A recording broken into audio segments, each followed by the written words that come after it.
At ayun, Sino? makakasama nga natin ngayon si Sir Ray Ray Gregory Gregory Aquino, isang registered medical technologist at faculty ng School of Natural Sciences ng University of Baguio. Good morning, po. sir. Good morning din po sa inyo lahat.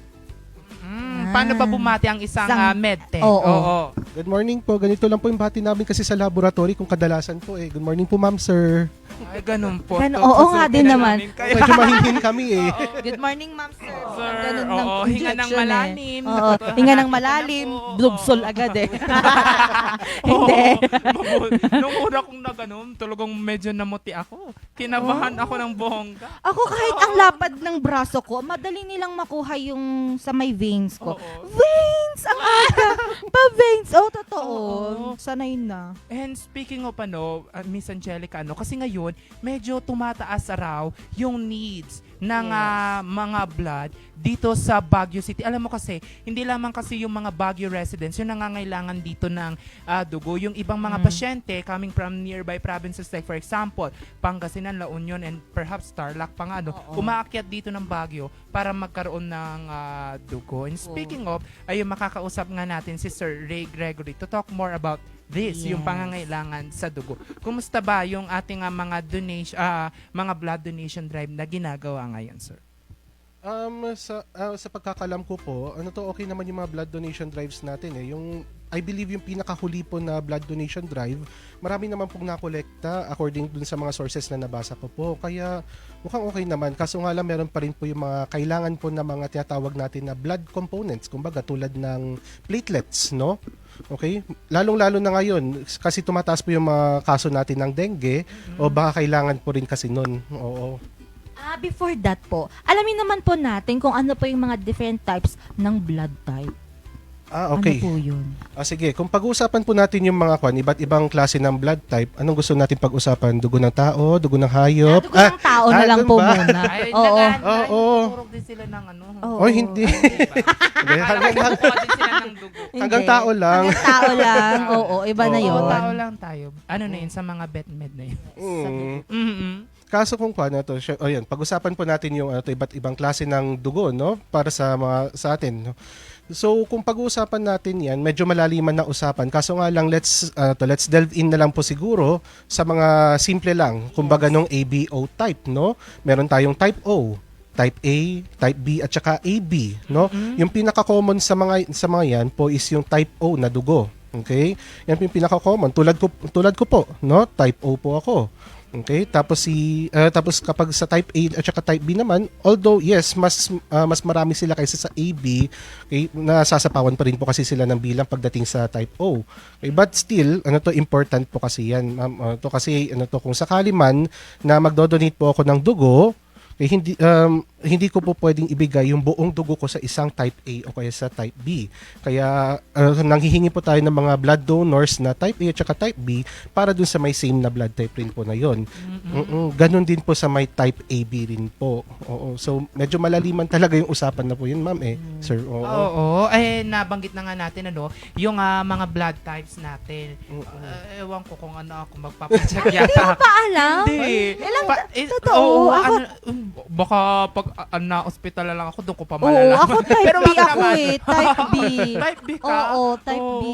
Nakakatawa naman. Pero sir, pag-usapan na nga natin yung mga klase ng dugo, type ng dugo. Pero gaano ba kahalaga yung makapag-donate ka, makapagbigay ka ng dugo? Siyempre doon sa mga nangangailangan po, yung mga pakikilahok natin sa mga mass blood donation drive and etc. Napaka-importante po niyan. Kung titignan po kasi natin, marami talaga yung mga pasyente na mangangailangan talaga na siguro sabihin natin, no, yung mga simple lang na blood components tulad ng red blood cells, no, yung mismong nagdadala ng oxygen sa iba't ibang parte ng katawan natin. Kaya napaka-importante po niyan, lalong-lalo na sa mga cases ng, yun, nabanggit ko po kanina, no, dengue. Kasi yung kadalasan po, di ba, kapag may dengue tapos sobrang lala po nung dengue, baka may pagdurugo. Okay? Oo. Tapos meron rin yung mga cases na kung saan may emergency, okay? Meron kasi po tayong tinatawag na emergency blood transfusion, oo, na kung saan kailangan po natin magsalin ng dugo na hindi natin na blood type, kumbaga yung mga pasyente natin. Kaya sa mga ganun na sitwasyon, ang binibigay po natin is yung type O, negative na dugo. Okay, so yung negative na yun, ibang na naman yun, ibang blood group na naman po yun. Iba pa yun doon sa may ABO na tinatawag natin. Meron pa kasi tayong tinatawag na RH. Okay? Oh, Di ba? ganun pala yun. Di ba kanina, sir, nabanggit nyo na po na ang type O po ang pinaka-common. Ano naman po yung pinaka-rare na type, blood type? Kung i-consider natin yung ABO at saka RH, sabi ko po kanina, 'di ba, yung AB yung medyo bihira, hindi naman bihira po, no? Kaso nga lang medyo mababa yung bilang po nila sa general population. Now, kung isasama pa natin yung RH na yun, ma'am, yung hindi pinaka-common, no? Hindi siya common is yung AB negative na tinatawag po natin, no? O hindi po common. Yun po. Oo, sir, nabanggit natin yung mga kahalagahan nung pagkakaroon ng mga mass blood donation drive. Pero doon syempre naman sa mga nagdo-donate ng dugo, ano ba yung parang makukuha nilang benefits doon sa pagdo-donate nila ng dugo? Well, una-una sa lahat siguro, no, feel good, 'di ba? Masarap rin po sa pakiramdam natin na nakakatulong tayo sa mga nangangailangan po, 'di ba? At pangalawa, ito yun po yung mga sinasabi po nila, nakakatulong po yan sa pag-regulate daw po ng presyon ng ating dugo. Oo. Well, hindi po natin masasabi na maintenance to, no? Kasi hindi naman pwede na araw-araw to. Oo. Kaya, mamumutla ka talaga dyan kapag inaraw-araw mo yan. Nako. Oo, kaya nakakatulong lang in a way po. Oo, lalong-lalo na sa mga tao na palapit na doon sa may sobrang taas na presyon. Oo. Pero yung mga nagdo-donate po, may mga qualification po ba or kahit sino pwedeng mag-donate ng dugo? Well, may mga qualifications rin po yan, ma'am. Oo. Hindi naman natin sinasama yung, di ba, yung gender o kaya sex dyan. Kasi kahit sino naman po pwede. Kaso nga lang, ang inaantabayanan po natin dyan is yung, dapat maging ligtas po yung magiging donor, magiging ligtas yung pasyente, at yung staff rin po hindi mababahala sa pagkolekta ng dugo. Kumbaga, tinitignan po natin yung presyon, unang-una sa lahat. So, merong may tamang presyon, okay? So, hindi dapat sobrang taas, hindi sobrang baba. Kasi yung typical na titignan natin dito na presyon is kapag sobrang taas, nasa may higit 180/100 na po yun. Oo, so at least yung pinakaligtas, kung sasabihin ko, no, base sa experience ko po, is yung mga nasa may 110, 120/70, 80, ganun po. Okay, pangalawa, syempre, dapat sapat yung tulog. Wala ba tayo? Nakatulog naman ng sapat. Opo, alas 8 pa lang, tulog na po ko, Yun yung knockdown na po tanong ko. na Oo. hindi talaga. Ayan. Ako po hindi. Ayan, dyan tayo nadadali minsan yung sobrang yung kulang yung tulog natin, no? Minsan kasi kapag kulang yung tulog natin, baka yung isa sa mga pinaka-common na nangyayari is baka mahimatay ka during nagdo-donate ka ng dugo. Pangatlo, isa pa na titingnan natin dito is kapag nag-almusal na ba o kaya nakakain na ba ng sapat na pagkain itong mga blood donors natin. Ayan. So, ang kailangan po kasi dyan is dapat balanse talaga yung diet natin, kumbaga, no? Hindi dapat yung sobrang taba o kaya yung kulang yung yung kakainin mo, hindi yung dapat nagda-diet. But anyway, yung kailangan po kasi is yung very balanced diet para maganda yung kalidad ng dugo na ibinibigay natin. Oo. Ganun pala. Painumin ka naman ng juice after. Nakikita ko. Ay, May juice. Never ko pa kasing na-try. Kaka-cover ko ng mga blood donation. Nakita ko ganun pala yun. Pero na-try mo na ba? Hindi pa. Kasi nga, kulang ako sa tulog. timbang. Timbang. Ako na sobrang sa timbang. Oo. So, hindi ko So, alam pwedeng kung pwede ka. Mamaya pwede ba? pumunta ka. Oo, pumunta ka sa Red Cross. Oo. Ako, okay naman yung tulog ko. Wala po akong bisyo. Tapos bibigyan ka nila ng card. Tapos pag nakadami ka na, may parang certain na natawag sa'yo. Oo. Diba? Ay, Save pwede pala. lives. Donate Sige, blood. go. Nakakatuwa. Pero, ayun nga sir, nasabi natin yung mga qualifications. Pero paano po yung may mga existing na sakit? Like for example, yung makakapag-donate pa ba sila ng dugo, sir? Or Well, ganito po kasi yan. Kung sakali sa ngayon, no, nakikitaan po natin na may sakit po yung mga blood donors natin, no? Ito yung tawag po natin dyan, may deferral po yan. Pinagbabawal na muna natin sa kasalukuyan, o kaya depende dun sa may estado nila, o kaya dun sa may lagay nila, baka pagbawalan na natin na mag-donate na muna sila. Tulad ng mga may epilepsy, baka kasi yun mismo yung mag-trigger ng epilepsy nila. Kaya hindi sila pinapayagan na mag-donate kahit forever, sabihin na lang natin. So yes, may forever rin nga naman, no? Forever deferral. Oo. Yun lang po. Pero ano po, after itong mga nagba-blood donate po, ano naman po yung mga dapat nilang gawin after po ng donation? Unang-una sa lahat, ito, marami mga makukulit dito eh. Yung mga nag-workout pagkatapos mag-donate. Hindi po inaabiso na mag-workout ka after ka mag-donate kasi baka unang-una sa lahat, syempre, baka bibilis yung pintig ng puso mo, di ba? Baka magkaroon ng build up ng pressure tapos biglang bumukas ulit yung sugat. Oo. Isa pa is dapat uminom ka ng maraming tubig at ipagpaliban na lang muna siguro natin yung pag-inom ng mga diuretics na tinatawag natin, yung mga napapaihi sa atin tulad ng kape at saka alak. Oo. Bawal yun. Pero tubig okay naman po. Pwede naman po ang tubig kasi water is Dapat. life. Oo, Life is water.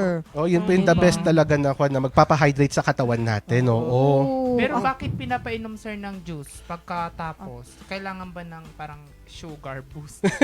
Well, sabihin natin, 'di ba, parang kailangan natin ng konting pick me up, 'di ba? Konting energy boost. Yes, tama nga naman si sir. Oo, na kung saan minsan kailangan ng konting energy kasi kasama nga nang doon sa nakolekta is glucose, 'di ba? Parte na 'yan ng katawan natin, nasa dugo 'yan.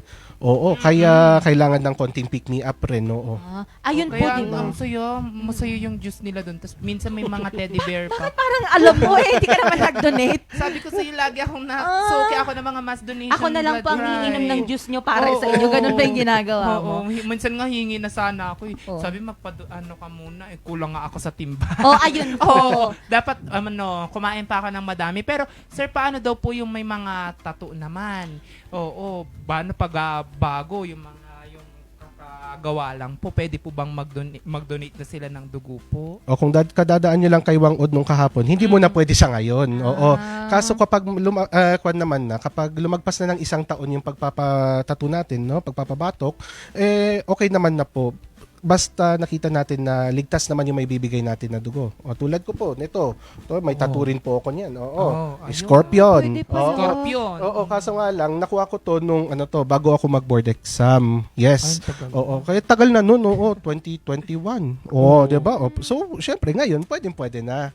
Oo, wala naman ang Wala sakit. palang walang kahit may tattoo ka, kahit madami na, sir. Pwede yun. Basta pwede. matagal na, wag yung may bagong sugat ka dyan. At saka dapat walang sakit rin, oo. Dapat wala kang kasi mapapasa din yun. Alam niyo naman yung mga sakit ngayon can be transmitted through blood transfusion. Oo. Yes. Pero sir, matanong ko lang, paano po ba nalalaman ng isang taong blood type niya? Ayun, may ginagawa po kasi kami na blood typing test, no, na kung saan kukuha lang kami ng konting dugo, no, siguro mga 3 patak lang mula sa daliri nyo. So, tutusukin yung daliri, sasabihin lang naman, ito parang kagat ng langgam, kaso medyo mahap dito, baka red ant to, di ba? Oo. Baka yung Tapos, Yung pala, oo. antique. Tapos kukuha tayo ng ipapatak lang natin sa may tinatawag natin na glass slide, no? Tapos meron tayong mga reagents na ipapatak dyan. Now, gamit ng mga reagents na yun, malalaman na natin ngayon kung ano yung blood type nyo, kung ano yung ABO type nyo, kung type A, type B, o kaya so on and so forth.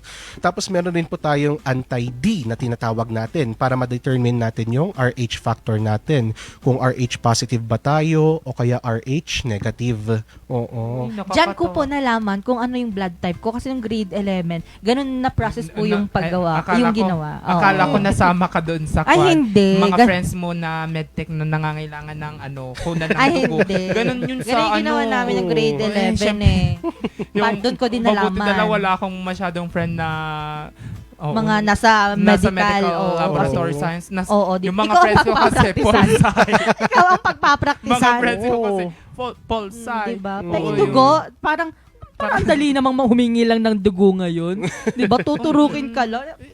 Wala. Pero yun nga sir, no, siguro, is there need talaga ba na magkaroon ng mga massive na mga blood donation drive? Is there a need ba talaga sa sapat na supply ng dugo, sir?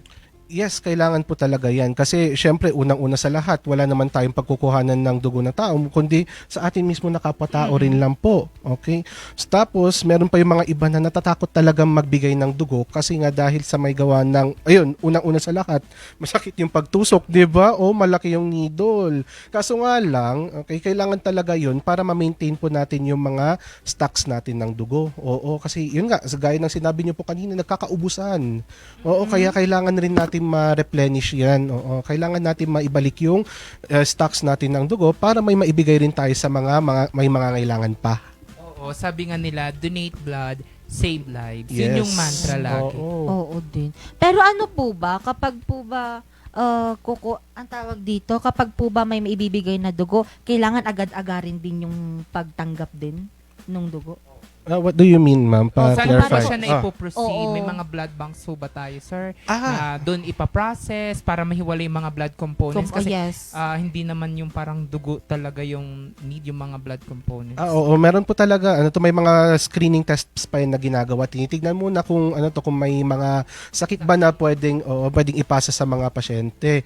So yung mga may sakit na pwedeng ipasa, i-quarantine na muna natin, kumbaga ihihiwalay na muna natin sa mga stocks na walang nakita na sakit. Tapos, may ginagawa po na component preparation na kung saan hinihiwalay na po yung mga iba't ibang parte ng dugo tulad ng red blood cells para sa mga may anemia, no? Ayan.